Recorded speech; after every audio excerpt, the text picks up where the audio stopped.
नमस्कार दोस्तों, स्वागत है आप सभी का online data first YouTube channel पर। इस वीडियो में हम बात कर रहे हैं एक बड़ी और लेटेस्ट अपडेट के बारे में, जो कि संबंधित है 69,000 शिक्षक भर्ती को लेकर। 69,000 शिक्षक भर्ती को लेकर चयन सूची रद्द के बारे में सुप्रीम कोर्ट से एक बड़ी और लेटेस्ट जानकारी को लेकर, जो कि निकल कर के आ रही है कि 69,000 में 90-97 जो पास छात्र हैं उनको, उनमें से नए छात्रों को नौकरी के बारे में, 69,000 शिक्षक भर्ती पर सुप्रीम कोर्ट के सबसे बड़े फैसले के बारे में, ओबीसी एससी को नहीं मिला 27% और 21% का आरक्षण, मेरिटोरियस जो कैंडिडेट हैं उनको किस कैटेगरी में चयनित करना है, इसके बारे में डिटेल जानकारी कवर करेंगे। आप बहुत अच्छे से जानते होंगे कि जब 69,000 शिक्षक भर्ती चल रही थी या इससे संबंधित मामले लगे हुए थे, तो एकमात्र ऐसा चैनल था जो आपको हमेशा सही सटीक ऑथेंटिक जानकारी देता था। चाहे वो सामान्य वर्ग के अभ्यर्थियों के बारे में हो या ओबीसी या एससी अभ्यर्थी, सबको लेकर हमने आवाज़ उठाई थी और आपकी कहीं न कहीं वो सारी बातें रखी थी। हमने ये भी माना था कि एमआरसी को लेकर जो कहीं न कहीं छात्रों की तरफ से माँग है वो जायज़ है, लेकिन सरकार ने ये इतना तक कर दिया कि सोशल मीडिया पर बोलने वाले सभी के ऊपर कार्रवाई करने तक की धमकी दी। धमकी नहीं, नोटिस तक जारी करें। लेकिन सच तो सच है ना कि भई कोई चीज़ अगर हुई है तो उसका निवारण तो करना ही पड़ेगा। 69,000 शिक्षक भर्ती को लेकर आज भले ही 5 साल हो चुके हैं, लेकिन 5 साल बाद नौकरी को मिले 5 साल हो चुके हैं, लेकिन भर्ती निकले 7 साल हो चुके हैं। साल 2018 में जब ये भर्ती निकाली गई थी 69,000 पदों के लिए, उस समय पर और आज के समय में कोई ज़्यादा डिफरेंस नहीं है। तब भी ये भर्ती रद्द होने की कगार पर थी और आज भी आप सभी के लिए सुप्रीम कोर्ट से एक बड़ा झटका लग रहा है। असल में मैं आपको पूरी डिटेल समझाता हूँ, क्योंकि मामला है क्या है और इसमें हो क्या रहा है, ठीक है? 69,000 को लेकर सुप्रीम कोर्ट से एक बड़ी खबर सामने निकल कर आ रही है, चयन सूची रद्द के बारे में। मुझे पता है कि यहाँ पर बहुत सारे ऐसे अभ्यर्थी होंगे जो चयनित होंगे, वो परेशान होंगे। कुछ ऐसे होंगे जो नए छात्र हैं, नौकरी लेना चाहते हैं। देखो, यहाँ पे पक्ष विपक्ष की बात नहीं होती, तथ्यों पे बात की जाती है। जो सत्य है वही आपको बताया जाएगा। जब 69,000 शिक्षक भर्ती साल 2018 में इसका विज्ञापन निकाला गया था, उस समय पर एक चीज़ सबसे ज़्यादा कॉमन थी कि भई कट ऑफ को लेकर विवाद हो गया। कट ऑफ का मामला सुप्रीम कोर्ट तक गया, हाई कोर्ट से होते हुए वहाँ पे जाता है। बीएड को लेकर सवाल होते हैं, लेकिन बीएड का मामला हट जाता है क्योंकि बाद में चैलेंज किया गया। फिर बाद में 69,000 के अंदर हमें कट ऑफ को लेकर जब विवाद हुआ, तो सरकार ने कहा कि हमारी जो भर्ती है, वो परीक्षा 6 जनवरी वाली जो हुई है ना, उससे शुरू नहीं हुई है।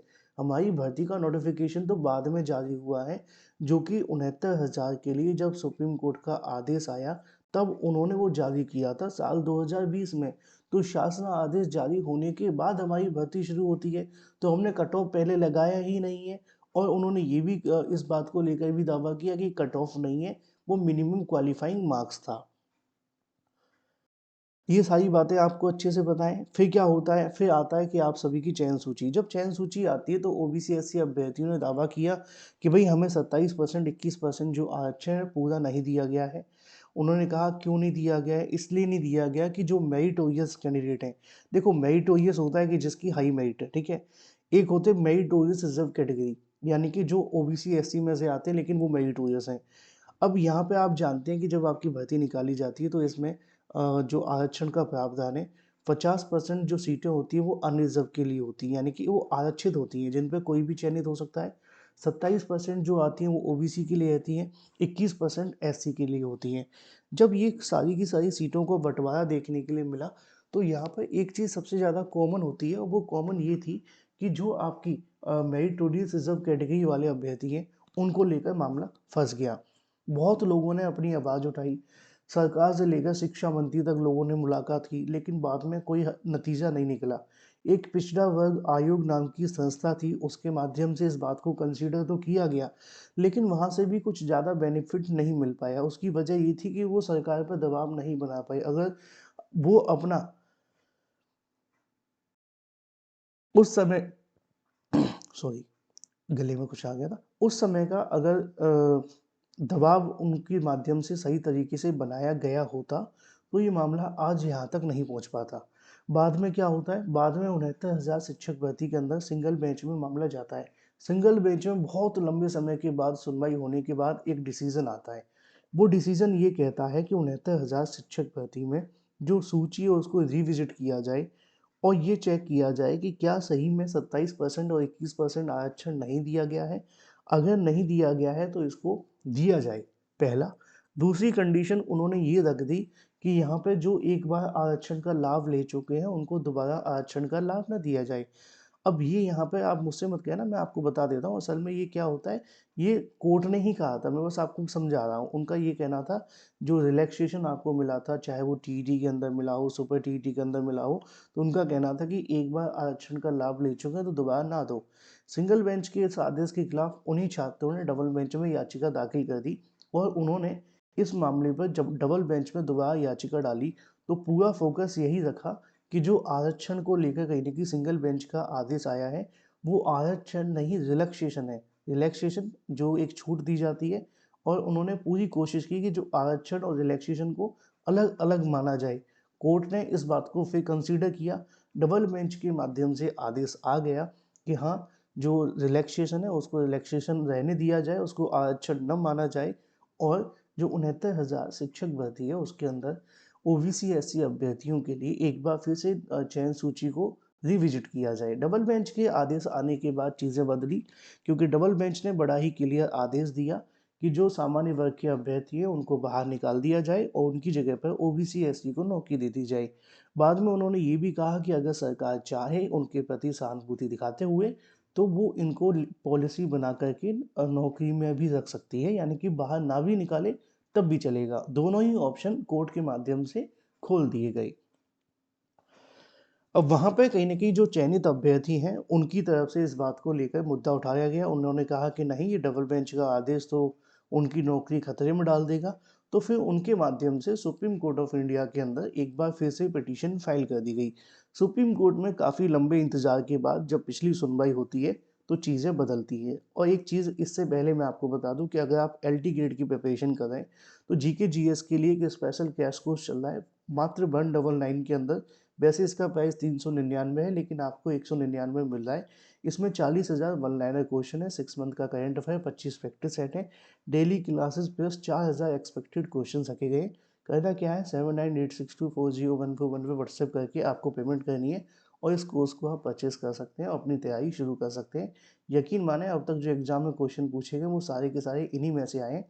ऐसा मैं नहीं कह रहा हूँ, ऐसा छात्रों का कहना है।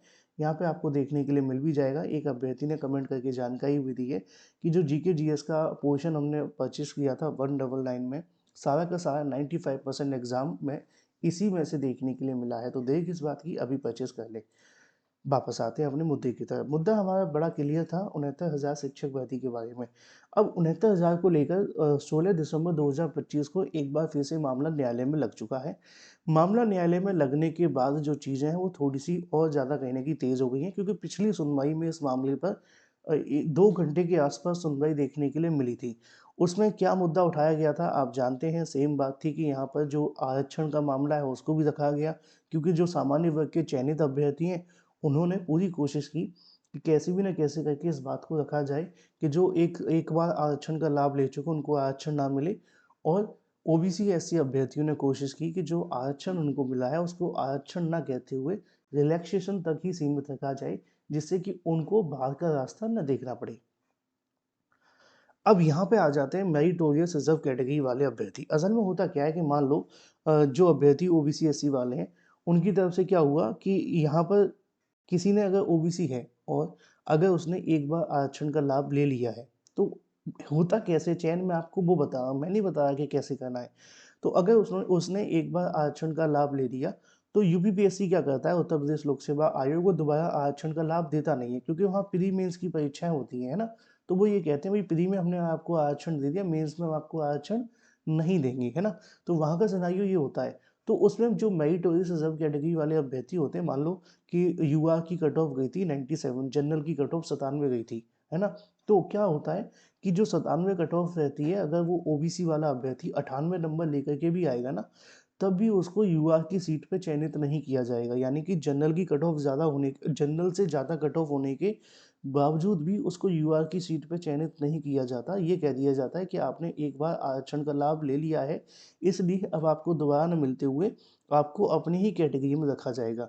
तो ऐसी कंडीशन में उन सभी अभ्यर्थियों के लिए क्या होता है कि मेरिटोरियस रिजर्व कैटेगरी वाले जो अभ्यर्थी हैं, वो अपनी ही कहीं न कहीं ओबीसी की सीट पे चयनित होते हैं।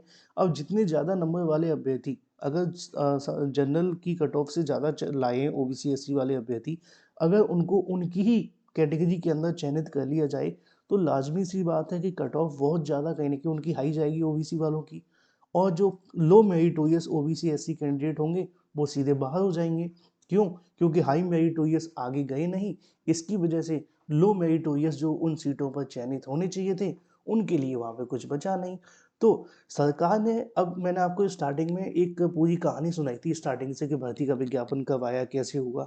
तो वहाँ पे सरकार का ये कहना था कि भई हमारी जो भर्ती है वो शुरू होती है जब 69,000 शिक्षक भर्ती को लेकर चयन सूची जारी होती है, उसके लिए जारी शासन आदेश के बाद। ये कब आया था? ये 2020 में आया था। भर्ती कब आई थी? 2018 में, परीक्षा 2019 में।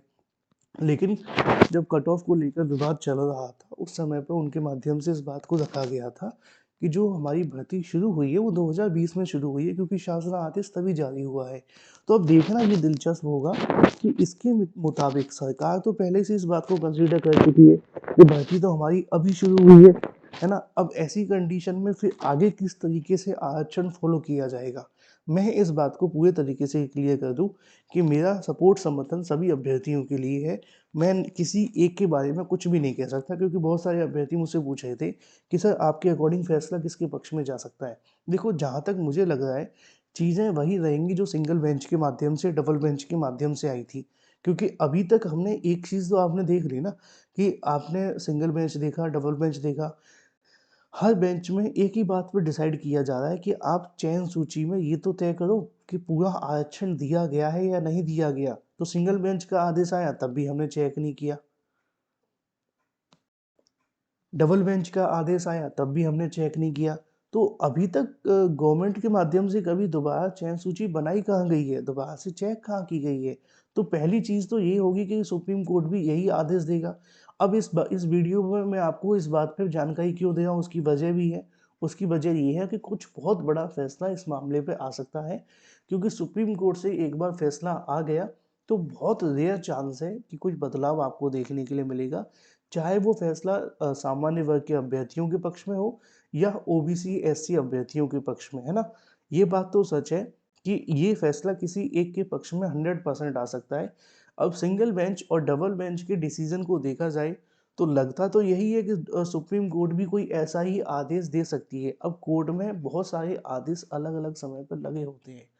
किसी में ये कहा जाता है कि भाई आरक्षण एक बार मिला तो दो बार नहीं मिलेगा। लेकिन हर भर्ती का एक अपना अलग अलग क्राइटेरिया होता है, हर चीज़ की एक अपनी अपनी प्रोसेस होता है।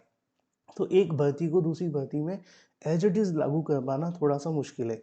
अब इसीलिए इस मामले की सुनवाई होने जा रही है 16 दिसंबर 2025 में, और ये उम्मीद है कि इस मामले की आखिरी या सेकंड आखिरी, यानी कि लास्ट या सेकंड लास्ट सुनवाई देखने के लिए मिल सकती है।